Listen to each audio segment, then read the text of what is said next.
Mirë, flasim pak për atë ndryshim qëndrimit të presidentit Donald Trump. Tashmë sanksione ka vendosur ndaj dy kompanive më të mëdha të naftës në Rusi. Duket se kjo ka sjellë edhe një reakcion zinxhir me Kinën që ka ndaluar eksportin e naftës, me Indin që po ashtu do të bëjë të njëjtën gjë. Bashkimi Evropian ditën e djeshme mori vendim në kuadër të sanksioneve për të ndaluar blerjen e naftës dhe gazit nga e Rusisë. Duket pra se Rusia tashmë është vendosur në sanksione edhe më të forta me në krye Shtetet e Bashkuara të Amerikës. Por çfarë mund të ndryshojë kjo në uljen në bisedime pas qëndrimit të presidentit Putin, i cili tha se nuk do të veprojë dhe nuk do të bjerë nën presion, por situata ekonomike e Rusisë vazhdon të përkeqësohet. Kledi Kolliçi, ekspert i marrëdhënieve ndërkombëtare, është me mua në këtë lidhje të drejtë për drejtë. Kledi, mirëmëngjes. Faleminderit që jemi ne. Mirëmëngjes.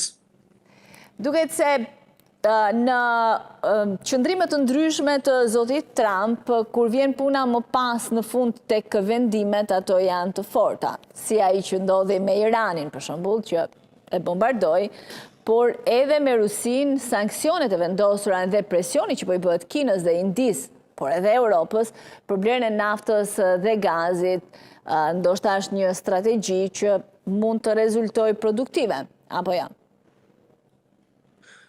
Ka shumë dyshime për këtë, pasi sanksionet nuk kanë qëllim dëshkimin, por sanksionet kanë qëllim detyrimin apo kushtëzimin e veprimit të një të aktorit që është nën sanksione. Në rastin konkret bëhet fjalë për një ashpërsim të sanksioneve. Rusia është nën sanksione ka qenë vitin 2014 që është nën sanksione.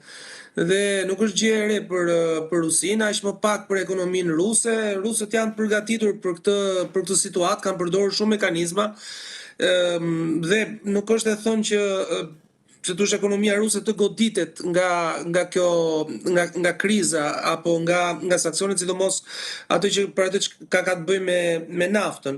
Megjithatë, është një sipërmarrje relativisht e madhe, e cila godet jo vetëm Rusinë, por godet edhe aleat të Rusisë ose partner tregtar, siç e thatë edhe juve në rastin e Bashkimit Evropian, i cili ka me vite që po mundohet të largohet nga varësia e importimit të hidrokarbureve, naftë, gaz nga Rusia, gjë që e ka bërë. Tashti po ndodh edhe ndofta do ndodhi edhe me Kinën, megjithse me Kinën dhe me Indin, ndonë se këto dy shtete ose të paktën India ka deklaruar që nuk do të ndaloj importimin e naftës nga Rusia, pra do të vazhdoj, por mekanizmat nuk dihen, ose më saktë tashmë nga këto dy vende, po sidomos nga Kina, po flitet për rrugë toksore për importin e naftës, gjë që ta bënte të vështirë, si thosh, forcimin e këtyre sanksioneve.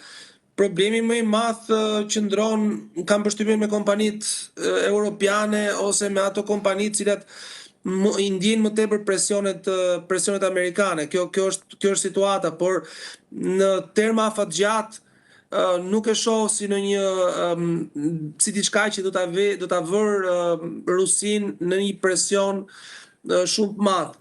I vetmi presion që mund t'i vijë Rusisë do t'ishte nëse situata ekonomike e brendshme do të përkeqësohet. Por kjo situatë nuk përkeqësohet detyrimisht vetëm nga nafta ose nga sanksionet. Rusia është një ekonomi relativisht e madhe, është vend i madh. Problemet e brendshme natyrisht mund të shfaqen dhe është një vend i cili ka kaluar në historinë e vet kriza të thella, ndofta mund të jetë preludi një krize, po kjo do t'i lihet pak historisë, pra nuk është se janë të përgatitura vendet të cilat janë në konflikt për një përfundim apo për një ndalim të luftës në periudhën afatshkurtër. Pak a shumë kjo është situata, edhe pse mundet që të interpretohen sanksionet që Trump i vuri Rusisë si një lloj pakënaqësie e Trumpit, i cili mbas atij suksesit në marrëveshjen mes Izraelit edhe në ndalimin e luftës në Gaza, donte të arrinte dhe të njëjtën gjë me Rusinë. pra këtu mund të shohim dy gjëra, nga njëri krah sanksionet me të vërtetë nuk janë ndëshkuese, po ndofta Trump për shkak të problemit që pati, pra të mos arritjes së një marrëveshje me Rusinë, atëherë sanksionet i vendos për ta ndëshkuar pikërisht Vladimir Putin, po në terma fatgjatë është e vështirë që të t'japin reaksione konkrete. Mirë, po bashkë me sanksionet janë dhe presionet ndaj Kinës dhe Indisë. India duket se është shprehur e gatshme, madje sipas raportimeve të mediave ndërkombëtare, kanë nisur të shqyrtojnë edhe çfarë kontratash kanë lidhur deri në çfarë kohe për të shkuar më pas drejt një rishikimi të kësaj marrëdhënie. Po kështu edhe kompanitë kineze ditën e djeshme ndaluan importin nga këto dy kompanitë të sanksionuara, ndërkohë që pritet edhe një takim i Xi Jinping me Vladimir Putin, me Donald Trump javën e ardhshme. Po problemi që ndron si pakete kam Kledi, jo vetëm sanksionet amerikane, por si pakete të gjithë presionit që po i bëhet. Është e drejtë, po ajo që thoni ju, po në rastin konkret është e qartë që duhet ndar çështja e sanksioneve nga